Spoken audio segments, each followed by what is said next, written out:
So welcome to the Cork and Benny show. I'm going to It's the summertime. Finally, the summer is here. Put on my shirt for the best weekend of weather of the summer. That was last weekend. We're going to keep going. Okay. The whole September. Genuinely though, like the most distracting thing I've ever had in front of me is Kind of. this shirt. And it's not even that it's the shirt, it's the wrinkliness. Did you even... This came all the way from New York. I'm going for the Miami And Vice did you just roll Colin it Farrell look. out of the suitcase just now, like looking like that? Quite possibly. Is that cat again? That cat is back. She's Just leave her. She's Leave her. She wants to join in. Yeah, just At let least her. the kind of the old style plank is gone. That she can jump up in front of the camera. Yeah, we have put her out 5 times, so just leave her. She's part of it. But we're back. Lots of people gave out to me that we went missing for the summer, but we're wedding photographers, and that's what we make our bread and butter. We were busy. It's the summer. It got out of control. It got a little out of control with the busyness. It was the busiest year we've ever done. I think it was, yeah. No, I thought Yeah. like, what are we, 2023? I thought 2022 with the catch up and everything. The last of the catch up was the busiest, and we said that. We said we didn't think it got we busier. didn't think we could beat it. Yeah, and But this year was. Are you ready for next year? We'll get on to that. But I just thought it would be really nice at the start, right, of the podcast, ignoring your shirt so I can look away. You giving me surprises now. Normally I'm the one surprises. No, I was like, it's meant to be, because we got a couple of thank you cards in the post this morning, which very good. I love when people send us thank you cards. It's so nice. It's kind of like people don't have to think of us when they send the thank you card. And I know our images are on the thank you card and it's lovely to see it, but they don't have to write us lovely message and everything, and they do. And I was like, do you know what we can do is, like, you know, on the speeches when he's not a best man, he's a groomsman, and he's been told, right, so if you're reading out the cards, can I give the best man speech? You can give the best man speech, and I'll be the groomsman or woman that reads out the couple of cards of people that couldn't make it. But today, how bold can I be? We have 2 thank you cards. One is from Melissa and Brian. Melissa and Brian got married in the Maryborough in December. We have a Melissa and Brendan getting married in the Maryborough this weekend. And I've already called Brendan Brian twice, I think, on an email. I think Melissa's going to kill me, but I'm going to write it on the back of my hand. But I was like, it's so nice when people write those. So they were like, to Laura and Benny, thank you both so much for capturing our wedding day. You were both amazing to deal with from the start to finish. I don't think our wedding day would have been the same without you, which is just, that sentence alone makes me emotional, to be honest. You were both very special part of our day, and we will always remember you. You are so much more than photographers, as you can see from the fashion icon in the corner. We had so much fun with you while you were also making sure the day was running smoothly. Thank you, Melissa and Brian. Isn't that nice? Brilliant. But do one more. Go on, quickly. Okay, quickly. Go on. Go on. Go on. To Laura and Benny, thank you so much for being a central part of our wedding day. I'll get to it at the end. We thoroughly enjoyed both of you. You were truly professional, amazing, and the best crack. I love being the best crack to be around on our special day. Our pictures are sensational, Benny. They're not just stunning, they're sensational. And so many precious memories. We will continue to recommend you to all of our couples. Please do, guys. Much love, Bernadette and Patrick.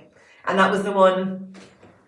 Do you remember we were drove from Carside direction up over the big pass, we went into Tralee, and it was a really cold day because I think this was, it was right here. It was the 3rd.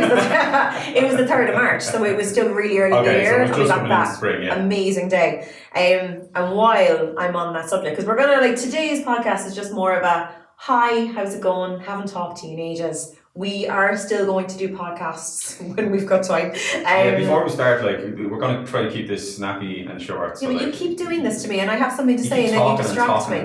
That's what. Keep this nice and tidy now, Laura. Okay, but you know what a podcast is? It's 2 people talking, conversing. But we kind of just wanted the summer that just happened, and it was a whirlwind. It feels like, I don't know the exact date we did the last podcast, but it feels like it was ages ago, and it was only the tomato. Speaking of tomato, isn't it great the rugby has finally started, Laura? No, don't First drinks reception with a match on it. I know. I saw. I'm okay with it though. I think don't fight the rugby, lads. Embrace the rugby. And this is not a rugby podcast.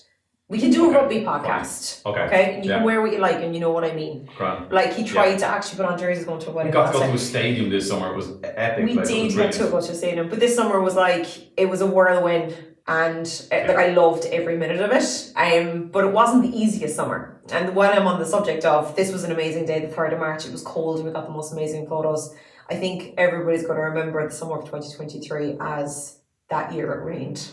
Well, I was kind of writing down like what are we going to do, and then I didn't Yeah. write down much, but I wrote down the state of weddings as in a summary of summers, but it was more like the state of the earth, because like it's either placed on fire or it's flooded. Yeah. And Ireland, I suppose we've been lucky that it hasn't been too drastic, but it has been wet constantly. Drastic for what we're used to, kind of thing. Like, oh, the July couples out there as well. I'd love for you to, like, because this goes up on Instagram as well. If you're listening to this and you were one of our July couples, put a little comment in the end and actually tell your story about like the weather on your day, because there's so many. Like, there was so many. Now, in saying that though, because everyone's like, we're not going to have a conversation about weather and what you do on the rain, but it rained.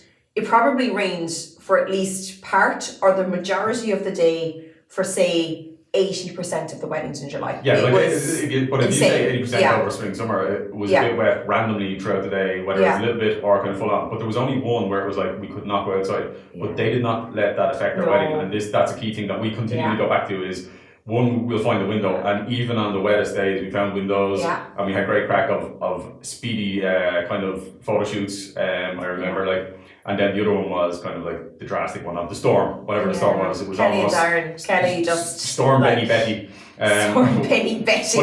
But we still had the crack, and we found a solution, and it was grand. So and that's simply the answer to what do you do if it rains on your wedding day? You have your wedding day, and Kelly's actually a perfect example of that. She and there was parts of the day where I was like, this is biblical.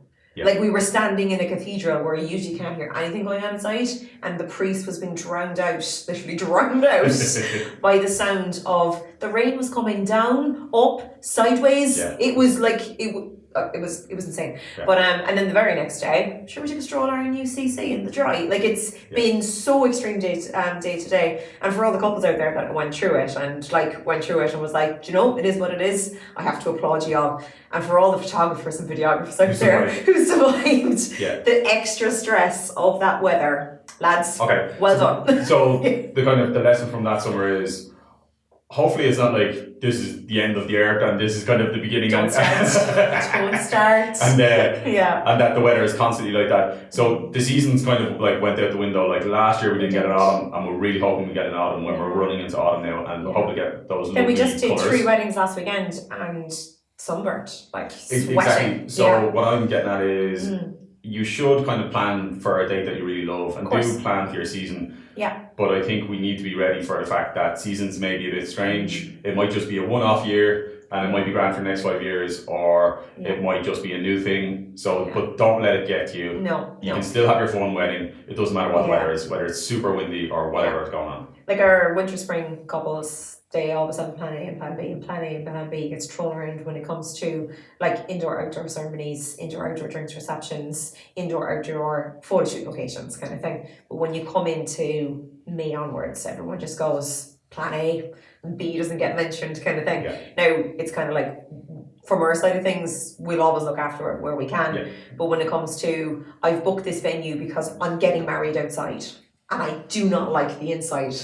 You might need to start kind of thinking, okay, so there's 50% chance I'm going there in June, there's a 50% chance I'm going there, and am I okay with and by there you mean inside, outside? Inside, outside. Yeah. Like, so am I okay with, like, obviously everyone loves an outdoor feel of a ceremony, but if it's inside, I also love that. It's actually quite nice. I really like it. So we have to go back to the old adage of the probability is it might rain, so therefore the likelihood of an outdoor ceremony is pretty low in Ireland, although we get a lot of outdoor ceremonies as well. Yeah, we still snuck in a few this year, even with the craziness that was the weather.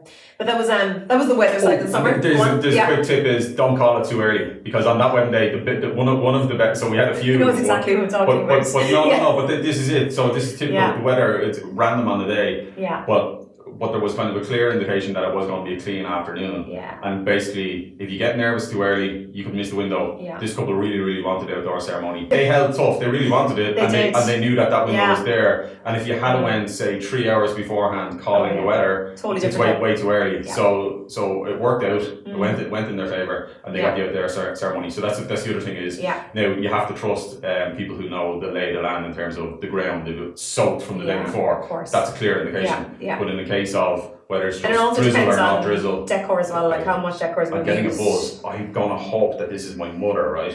And I'm gonna answer it. Oh, hang on, it's Amy. Hi, Amy. This is not part of the podcast.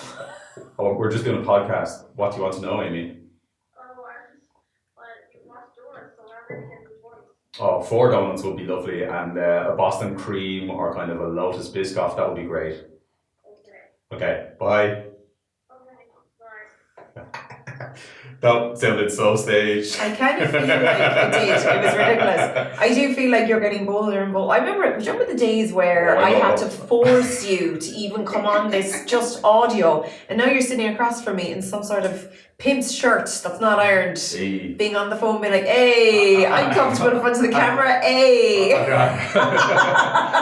Amy's off getting ready for Halloween, buying decorations. Oh, listen, it's September. We just must like pretty shiny things with decorations. You and Amy do, yeah. I'm here in the corner, quite happy. Just quite happy. And donut walls are an excellent idea for drinks receptions. They go down well. They do, Benny. They do. But we're not going to have a full conversation about coffee food. outside the church. Do you know what's not good either? Diabetes. What we're actually talking about, what else is going on in terms of kind of the summary of what the lay of the land is in terms of weddings? You love that saying. I'd love to count the amount of times you've said that sentence in podcasts. Okay, so go on. What's it looking like for weddings next year? How busy was it this year? What's going on? I don't think it could have got any busier this year. And I'm not just saying, like, we had the busiest year we've ever had. A lot of suppliers I spoke to, like, burnout was becoming like a thing people were actually starting to say. And it's kind of like, I think as wedding suppliers, we need to be a little bit more careful as well about, like, when you're working, you're working. When you're on, you're on. You're off, you're off. I actually feel quite fresh for the summer we had. I think that's a combination of we had a little break, and then we also got lucky where we had only 1 week wedding on a weekend recently. So we had a break and then we just had one. Exactly. And the difference between just having one and having 3 or 4 weddings. Like, I know we have a lot of work to do at home, like so much work to do at home, but it's just taking 15 minutes here and there of just silence. We're going back into a health podcast of we are. Look after yourself. But it's good though, but you need to. As you're ordering donuts. But no, but like it was a busy summer for everybody, and it's kind of like next year's going to be the same, and I think we all kind of need to be like ready for that next summer, that we can go through it like, you know, in one piece. In one piece. But this year the weather was something that stood out in my mind. Everything was a bit bigger. Did you notice that? As in, there was more people at the wedding. There was bigger bridal parties. We had some, like, you could have played rugby teams last week. That was great crack. Huge bridal parties, massive amount of extra entertainment. When I say extra entertainment, I'm talking about everything from music to novelty acts, and kind of like, you could talk about it all day, the amount that went on. And there's probably a whole podcast on if you're doing different type of extra entertainment when it comes to we must go back to that, because years and years ago we did a good summer one.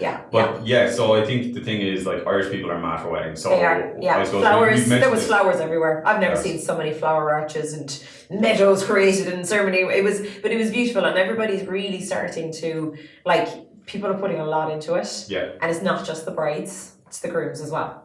Like, they're seriously starting to, like, step up. Answering questions on Zoom calls. Sometimes even knowing more. Saying no. They're really jumping in there. Yeah, they're jumping in there. I like it. We won't mention the church ceremony. That was the wrong time there now the other night. The bride was showing up mad late. It would have been fine. But next year's, like, looking busier if possible. It's kind of, there's been a lot of, like, inquiries over the last few weeks, but I was looking at it earlier on. I said no to like 200 couples in the last 6 weeks, which is insane. Okay, so that just means there's a lot of weddings out there. A lot of weddings. We can only do one wedding a day, but that just means people are getting married. People are kind of going full on with weddings over the next year or 2 years. How far out? What's the furthest date out? Roughly, any ideas? What's going on? In terms of people planning them? Christmas 2025. Yeah. There's bookings in. That's kicking off, like. And there's people that are on to me 2026 that are they're kind of just doing a bit of a venue shop at the moment, and they're kind of between venues, and they're throwing dates out to me going, this venue's free on these 3 dates. Are you also free on these 3 dates? So they're the really, really super organised people. But then there's the other side of things as well. So we're September 2023. Right. And I was getting asked for May, June of 2024 yesterday. Okay. And I'm not talking about, like, we're getting married on a Wednesday with a small wedding, and it's a little bit alternative. I'm talking about we're getting married the Saturday of the June bank holiday weekend kind of thing. That's not going to happen. And we're looking, it will happen, but they're going to have to do some serious digging in terms of booking those 9 months out, or in general, trying to get a flag for 6 to 12 months out. for a bank holiday weekend, it's pretty tough going. Yeah. Normally they go 18 to 12, 24 months out. It's just so people roughly understand the kind of the photo side of it. It might be different for other suppliers, but photos. I don't know though. Like, you know the way you'd be chatting with the musicians and chatting with the florists and everybody see on the wedding day, and everyone kind of seems to, the lead times are starting. Before it was band photographers, kind of like venue, they would be the ones that would go first.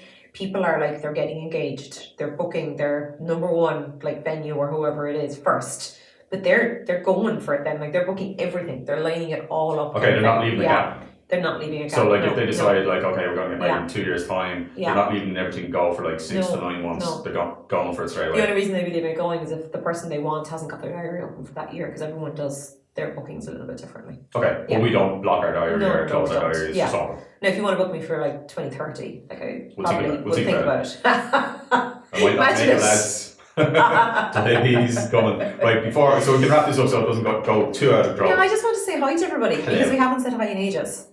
Yeah. And we missed chatting. People obviously missed us chatting. I don't know why they missed us chatting. It's more the two of us kind of having a fight on the podcast, isn't it? Yeah, it's true. But we're going to get some people in, so a few people have kind of like, they've beat themselves up. They're kind of like, when in the podcast them because they want to come on. Yeah. So we'll will they have the courage? We'll see how brave they are when they get on camera and see how cool they can be. Will they bring the Miami voice vibe, or will it just be like panic, like Benny on day one? You're not turning on the visual, it's just audio.